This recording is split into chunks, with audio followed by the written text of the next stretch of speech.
दोस्तों, आज मैं भगवान कृष्ण के रणछोड़ नाम की कहानी सुना रही हूँ। क्यों उनका नाम रणछोड़ पड़ा, किस कारण पड़ा, इस कहानी को ज़रूर सुनें और प्लीज़ वीडियो को लाइक, शेयर, सब्सक्राइब, कमेंट्स ज़रूर करें। पौराणिक कथाओं के अनुसार मथुरा पर जरासंध ने कई बार आक्रमण किया, पर उतनी ही बार हार गया। फिर यवन के राजा कालयवन को अपने साथ कर लिया। कालयवन भगवान शंकर का भक्त था।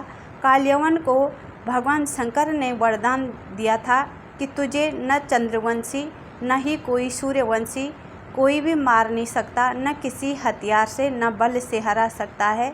फिर भगवान शंकर से मिले वरदान के कारण कालयवन अपने को अमर अजेय समझने लगा था कि कोई भी उसे युद्ध में उसे हरा नहीं सकता, नहीं मार सकता। जरासंध के कहने पर कालयवन अपनी सेना लेकर मथुरा पर आक्रमण करने आ गया। अब भगवान कृष्ण को पता था कि वो कालयवन को अपने बल या सुदर्शन से भी नहीं मार सकते, तो इसलिए उन्होंने कालयवन को कहा कि ये युद्ध तुम्हारे और मेरे बीच होगा।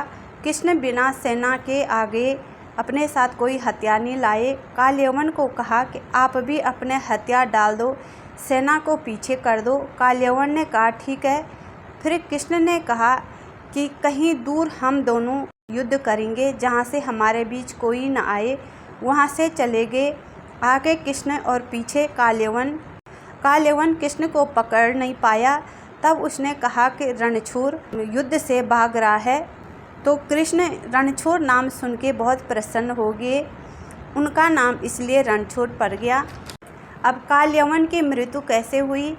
एक बार देवताओं और राक्षसों के बीच युद्ध हुआ तो देवता कमज़ोर पड़ गए। तब इंद्रदेव ने इक्ष्वाकु वंश के राजा मानदाता के पुत्र मुचकुंद को अपनी सहायता के लिए बुलाया। वह महापराक्रमी राजा थे। राजा मुचकुंद ने राक्षसों का नाश कर दिया। कोई भाग गए। 1 साल तक युद्ध चलता रहा। फिर युद्ध समाप्त हो गया। तब देवराज इंद्र ने मुचकुंद की प्रशंसा करते हुए कहा, बताओ क्या चाहिए, जो मांगोगे वो देंगे।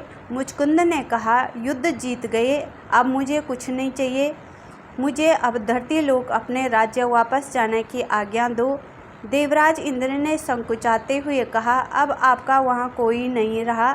स्वर्ग लोक का 1 साल और धरती लोक का 1 युग बीत गया।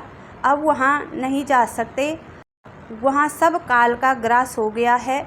तब मुचकुंद ने कहा, अब मुझे थकान लग गई है, मुझे कुछ नहीं चाहिए और मैं एकांत में सोना चाहता हूँ, जहाँ मुझे कोई परेशान न करे। देवराज इंद्र ने कहा कि ठीक है, तुम किसी कंदराओं की गुफा में जाओ जहाँ कोई तुम्हें जगा न सके, और वरदान दिया कि अगर किसी ने भी तुम्हें जगाने की कोशिश करी तो आपकी नज़र पड़ते ही वह भस्म हो जाएगा।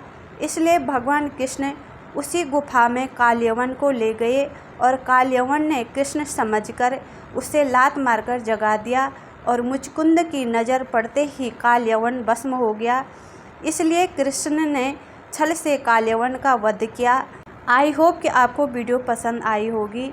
Please like, share, subscribe, comments ज़रूर करें।